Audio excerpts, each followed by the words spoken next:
to my Honorable Flavia is, what challenges do you, as a Member of Parliament, see in terms of the idea of sustainable development, and specifically the way in which it has been positioned as being best is the environment? It seems as if the way in which it's often spoken about, it's a winner takes all. It's either you have sustainable development or the environment. How do you look at it? I thank you very much, and I would like to welcome Jane Goodall to Uganda again.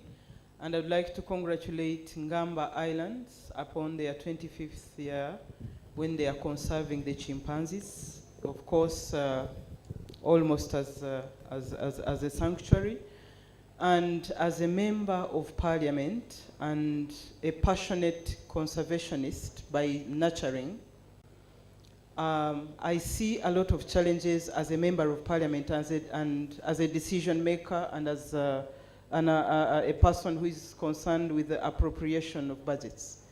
But I want to tell this to everyone, that sustainable development comes with conservation responsibility, because one of the sustainable development goals is about sustainable production, sustainable productivity. So we can only do everything but sustainably, so that we live together with this environment in order for us to hold a future of continuous developments and continuous, a continuous future for us all.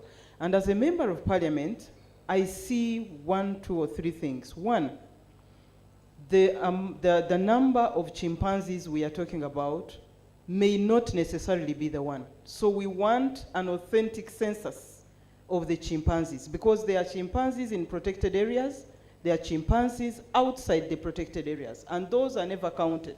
And yet they also love and live in the same habitat with these that are in protected areas. And therefore, we would love that the Ministry of Tourism, Wildlife and Antiquities and the Wildlife Research Institute to get us the correct census of the chimpanzees, and also how much forest do we need to sustain these chimpanzees. So data there becomes an issue for us as policymakers. And then secondly, political interferences.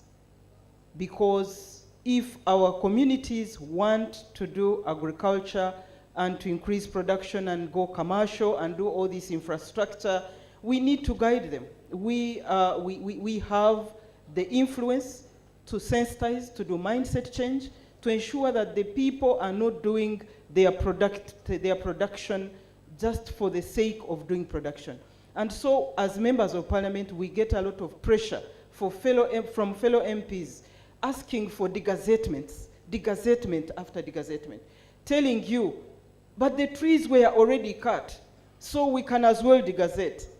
It is not only the trees we are looking at biodiversity.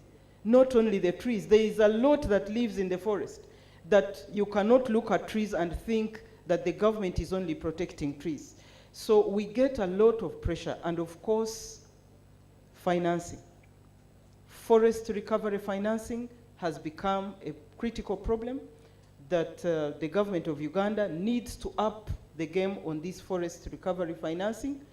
The budgets are so little that the speed at which we want forest recovered is so low. And so, being that our economy is private sector led, we would like to call on the private sector to invest in forest recovery, as government also tries to up their budgets so that we can get these forests recovered. But the reports we get as parliament from, for example, the Uganda Forest Reference Level of 2019 indicate that the forest cover has decreased by 37% in the last 20 years. So I don't know, by Vision 2040, whether we shall not have no forests anymore. And I wonder whether we shall be working to the Sustainable Development Goals. And so these are the challenges as members of parliament, and more so the Committee on Natural Resources and the Committee on Climate Change that we are dealing with from both the politicians who are members of parliament, from government, from the communities that always want to take things for granted and never want to relate that their livelihood depends on the livelihood of the other ecosystem. Thank you very much. Thank you very much for that submission. I'd like to pose exactly the same question to my panelist who's right here on my left-hand side. I